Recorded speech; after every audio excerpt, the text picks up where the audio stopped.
Our next caller is Sam from the UK. What's up, Sam? How you doing, Sam? How can we help you? Hey guys, how you doing? All right? Good, Yeah, we're man. not bad.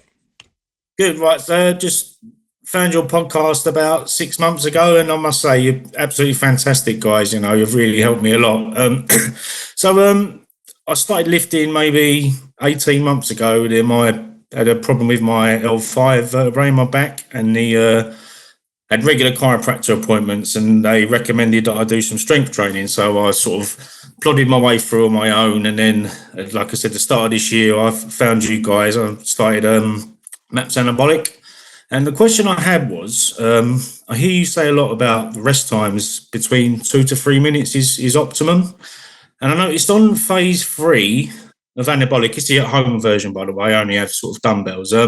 The rest times are like 30 seconds. Yeah. I just wondered what the science and the theory was behind the short rest times in the phase 3. Great question. So generally speaking, there's general truths, and then there are times when you move outside of that to elicit more change in the body, right? So phase 3, you're looking at strength endurance as the physical pursuit.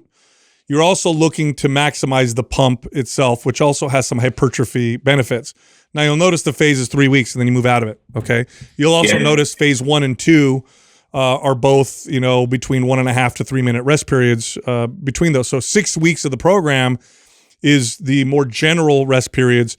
You only have 3 weeks of these kind of shorter rest periods. So there is some value in shorter rest periods to build some of that strength endurance, give you a better pump. And that has value when it's thrown in occasionally in your workouts. Now, the reason why we often communicate longer rest periods is when we're talking to the average person who doesn't have experience strength training. This is actually one of the biggest challenges. Yeah. One of the biggest challenges the average person has is doing nothing in between sets. They often want to keep it into a circus. Yeah, they want to do more stuff. They want to keep moving. They want to sweat. They want to do circuit style training. So that's why we communicate the longer rest periods so much.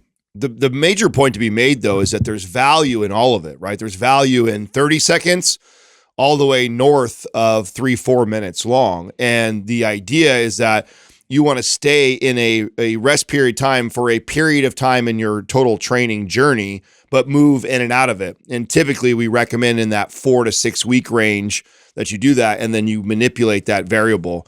And I always lean towards whatever the opposite of what someone's would do naturally. For example, you may have heard us say, if I met a powerlifting guy and he wanted me to train him and we're manipulating his rest periods, I'm probably going to put him on 30-second rest periods because powerlifter guys let rest 5 minutes between every set. They sit down, they wait for a while. Yeah. And so that because he trains like that all the time, I know making him do shorter rest periods is going to be a new adaptation. It's going to be novel to his body, and so it'll cause his body. The opposite is true to the the mom that goes to Orange Theory or F45 or whatever you guys say. She loves the circuit training. She loves to move and sweat, or she used to take classes like jazzercise, and she's into that moving high beat type of training. I make her rest 2 to 3 minutes, and it's going to be so different from what she's used to doing. So, and that will become a novel stimulus for her. So the novelty of changing the rest periods, there's a lot of value in that and not getting stuck in one forever.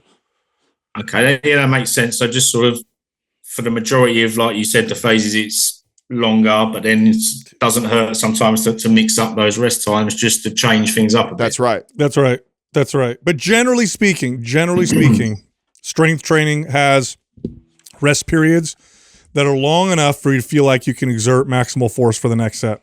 So that's generally speaking. But again, when it comes to hypertrophy, there's general truths, which you'll apply 90% of the time. And then breaking those can add a lot of novelty and can often move the needle in a particular direction again. And bodybuilders are good at this. You'll see them you'll even see bodybuilders do these what are called giant sets, which are really just another word for a circuit. For certain body Just parts. a lot of exercises stacked together, but then they rest a substantial amount afterwards. Yeah, but I mean, you'd be fine always doing 2 to 3 minutes. I'll just let you know that right now. But since so even on the phase 3, I could do that if I wanted to. If you wanted to. Yeah. Now you're following our programs. You can follow them as laid out, but you'd be okay if you did 2 long rest periods. Mm-hmm. Yeah, okay. And just if I've got time to ask another guy, so like I said, I've got just in my garage like a a flat bench and some adjustable dumbbells. Now, each dumbbell goes up to 25 kilograms, which is like 55 pounds, I think. Yeah. Now, on some of the things, I've kind of maxed out on them, so I've been having to slow the reps down. Now, I'm looking to maybe get either maybe some bigger dumbbells, or didn't know if you would recommend getting like a barbell with some plates. Would love to see a barbell and plates. Yeah, or get a membership at a gym. Do you have a gym nearby you can become a member at? Because you'll have a lot more access to more equipment that I think at this point you're okay, but you've been consistent for 6 months following our type of programming. It's getting, if you want to continue, you'll be fine using what you have forever for fitness and health. But if you really want to keep progressing in terms of muscle and strength, it'll push you into the next level. Yeah, you're going to need barbells. And, I mean, a nice transition though, if I was like, okay, the least amount of investment can I do right now where you're currently at and what program, I would actually transition you when you finish anabolic to MAPS 15 and get a barbell and some plates. Literally a barbell and some plates, and then MAPS 15 advanced will be a new. You'll need a rack too, right?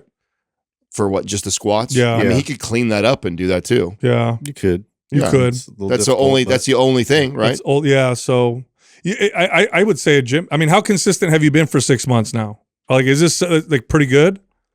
Religious, yeah. I'm doing the advanced now, so I've run it March, April. Then I had a few weeks where I was just playing around with just some sort of body weight stuff, like calisthenics type stuff. I decided just wanted to push it a bit harder and try and get a bit bigger. So I'm the advanced one. I only started it sort of 4 weeks ago. Yeah, Sam, you're in the beginning of a great journey. If you're consistent, I can hear in your voice. Sounds like you're enjoying this.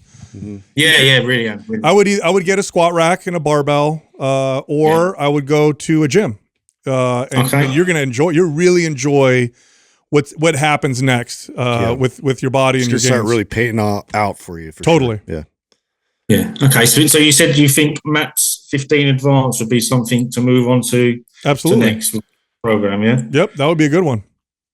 Okay. All right. Well, thank you very much for your time. It's been a pleasure, and keep up the good work. We'll send that over to you, Sam. All right. Thank you very much. I really appreciate it. All right, man. Thank you very much. You got it. Bye-bye.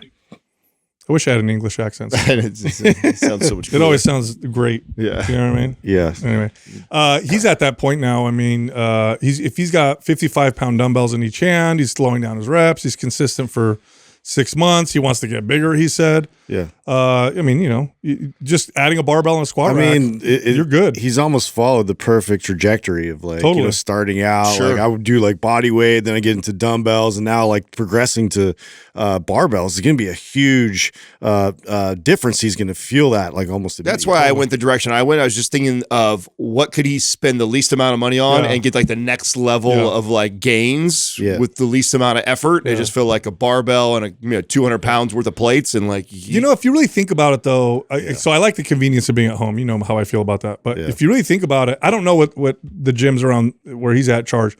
But God, gyms nowadays are so like cheap. Oh, it's not even access to so much equipment. That's so funny because that's how I think, and the fact that you went that way and I went the other way because I was trying to be like, hey, well, he's into his routine at home. He's already doing it. Yeah, he's got a consistent. Yeah. So that was, but either way is fine. Totally it's doing good.